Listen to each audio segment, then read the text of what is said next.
இந்த டாக்குமெண்ட்ஸை சரி பார்க்கறது, சரியான விலைய கண்டுபிடிக்கிறதுன்னு இந்த எல்லா வேலைகளையும் இடைத்தரகர்களோட உதவி இல்லாம நாமளே எப்படி செய்றது? டெக்னாலஜி இப்போ இதுக்கும் ஒரு புதிய வழிய காட்டுது. இப்போ இந்த மாதிரி பிரச்சனைகளுக்கெல்லாம் ஒரு தீர்வா ரியாலிட்டி கனெக்ட் மாதிரி புதுசு புதுசா மொபைல் ஆப்ஸ் வர ஆரம்பிச்சிருக்கு. இந்த மாதிரி டெக்னாலஜி ரியல் எஸ்டேட் துறையில ஒரு வெளிப்படைத்தன்மையை கொண்டு வர ரொம்பவே உதவியா இருக்குது. இந்த மாதிரி செயலிகள் நமக்கு 3 முக்கியமான வழிகள்ல உதவுது. முதல்ல, புரோக்கர் தலையீடு இல்லாம உண்மையான வாங்குபவரையும் விற்பவரையும் நேரடியா கனெக்ட் பண்ணுது. ரெண்டாவதா, ஒரு எக்ஸ்பர்ட் டீம் உங்க டாக்குமெண்ட்ஸ் எல்லாத்தையும் வெரிஃபை பண்ணி சரிபார்க்கப்பட்ட சொத்துன்னு ஒரு டேக் கொடுக்கறாங்க. இது வாங்குறவங்களுக்கு ஒரு பெரிய நம்பிக்கையை கொடுக்கும். கடைசியா, ஆர்டிஃபிஷியல் இன்டெலிஜென்ஸ் அதாவது ஏஐ மூலமா உங்க நிலத்தோட உண்மையான சந்தை மதிப்பை கணக்கிட்டு நீங்க நஷ்டமடையாம பாத்துக்கும்.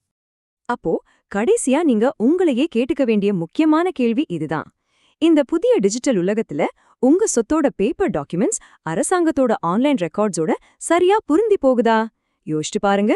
நம்ம இன்னைக்கு பேசின இந்த விஷயங்கள் உங்க பல லட்சங்களை காப்பாத்துறதோட மட்டும் இல்லாம உங்க குடும்பத்தோட நிதி வளர்ச்சிக்கும் ஒரு பாதுகாப்பான அடித்தளமா அமையும். ஒன்னு மட்டும் ஞாபகம் வச்சுக்கோங்க, விழிப்புணர்ச்சி தான் முதல் முதலீடு.